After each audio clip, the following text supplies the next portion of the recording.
بسم الله الرحمن الرحيم، صلاة والسلام على رسول الله. أهلا وسهلا بكم في فيديو جديد من قناة مملكة الجزائرية. اليوم إن شاء الله رجعت لكم بوصفة جديدة، راح نشارك معكم هذه الحلوة الجافة، حلوة اقتصادية سهلة في التحضير.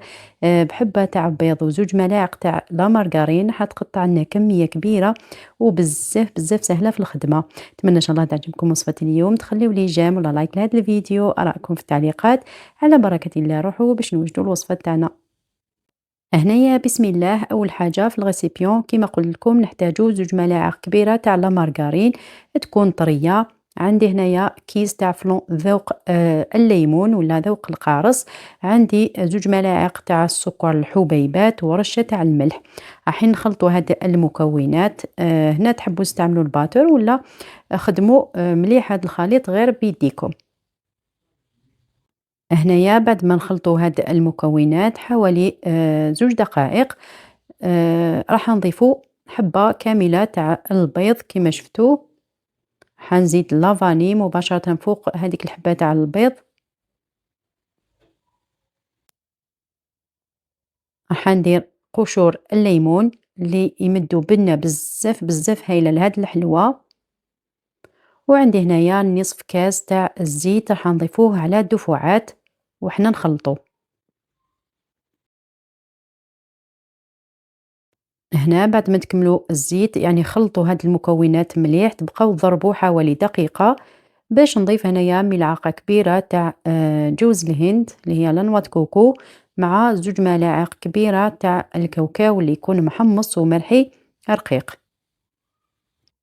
هاد الإضافات تاع نوات كوكو والكاوكاو يمدوا بنة هايلة للحلوة تاعنا. نتوما تقدروا يعني إلا ما عندكمش ما ديروش كامل الكاوكاو والنوات كوكو ولا تكتفيو غير مكون واحد.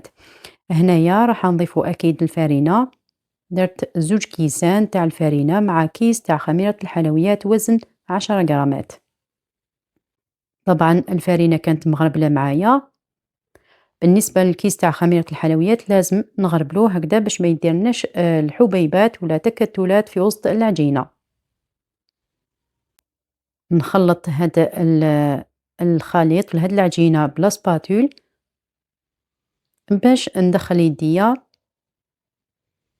هكذا باش نعرف قوام تاع العجينة. يعني هاد العجينة البنات ولا أي عجينة درتوها درتو فيها كمية لبس بها تاع الزيت، يعني حاولوا ديروها طرية نوعا ما، يعني ما تخليوهاش تتلاصق، بصح لازم تكون طرية باش تنجح معاكم هذيك الحلوة.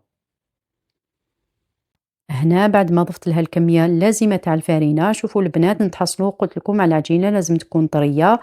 أكيد راح نديروها في كيس بلاستيكي ومباشرة يعني نوزنها إلا حبيتوا أكيد توزنوها، وإلا ديروا عينكم ميزانكم. بالنسبة لي أنا وزنتها 30 غرام. هاد الحلوة تقدروا توزنوها من 25 حتى 30 غرام، يعني على حسب الحجم اللي نتوما حبيتوه.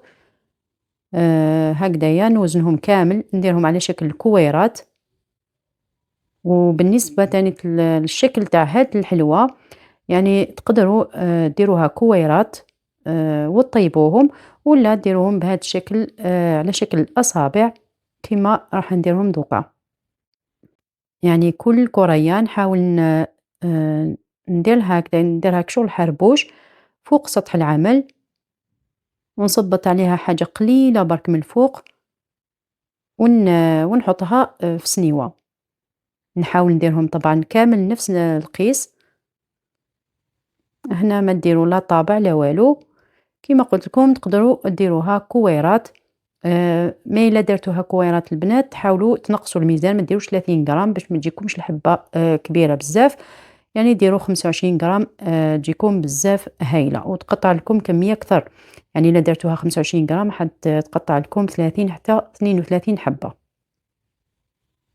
الحاجة اللي نأكد لكم على هاد العجينة ولا هاد الحلوة لازم العجينة تاعكم تكون طرية ما تيبسوهاش.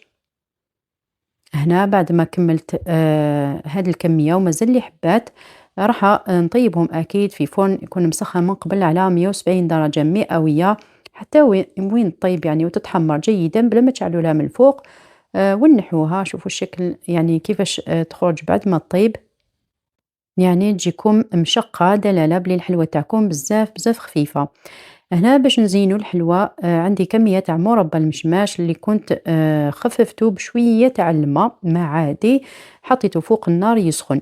في جهة واحدة أخرى كنت حمصت كمية تاع جوز الهند ولا نواه كوكو، حمصته غير في المقلة يعني النار تكون قليلة، وأنا نحرك فيه حتى وين تحصلت على هذا اللون. ما تحاولوش يعني تحمصوه بزاف.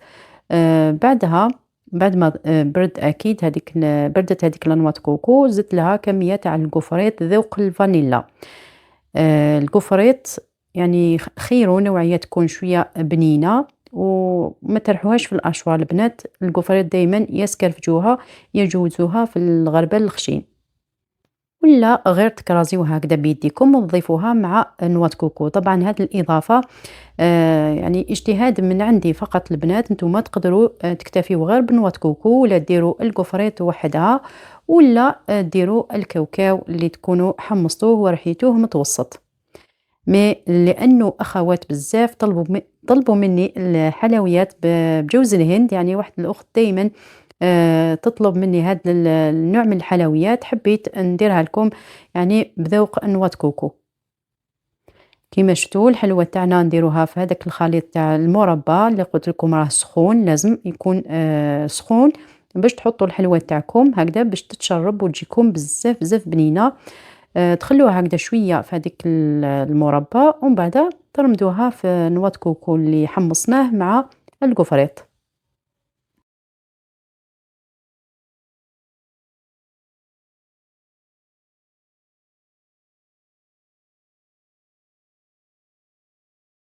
يعني نتوما كل ما تشوفوا المربى تاعكم بردت، عاودوا حطوا الكسرونة فوق النار هكذا باش يسخن معاكم الخليط. بالنسبة للأخوات اللي راح يسقسيوني على بديل تاع الفلان ذوق الليمون ولا القارص، نقول لكم البنات هي تقدروا تعوضوه بالفلان ذوق الفانيلا ولا مباشرة ديروا نصف كاس تاع السكر. مي نصيحة مني لكم استعملوا الفلان بذوق الليمون، يمد بنة هايلة لهاد الحلوة وبنة مميزة، لأنه كما تعرفوا الليمون يتماشى بزاف بزاف مع نواه كوكو. يعني جربوها بهاد المقادير كيما عطيتها لكم، صدقوني حتحصلوا على حلوة من أروع ما يكون. شوفوا هنايا الحلوة تاعي في شكلها النهائي بعد ما كملت لها التزيين، حطيتها هكذا في الكيسات. صدقوني هاد الحلوة بزاف بزاف بنينة، فيها ريحة الليمون مع نواة كوكو، قرف قرف هايلة. أكيد أنا هاد الحلوة يعني مع كملت لها التصوير حطيتها لكم مباشرة ولا حطيت لكم النتيجة، مي قد ما تقعد قد ما تزيد تطرى وتبنان. شوفوا هنا كي نقسمها لكم كيفاش تتقسم وحدها وجات خفيفة ذوب ذوبان. أكيد هاد الحلوة تقدروا ديروها حلوة يومية كما تقدروا ديروها حلوة لأي مناسبة عندكم، يعني اللي ياكلها مستحيل يفيق بلي مخدومة غير بزوج ملاعق تاع المارغرين. أتمنى إن شاء الله تعجبكم وصفة اليوم، خاصة الأخوات اللي طلبوا مني حلويات بجوز الهند.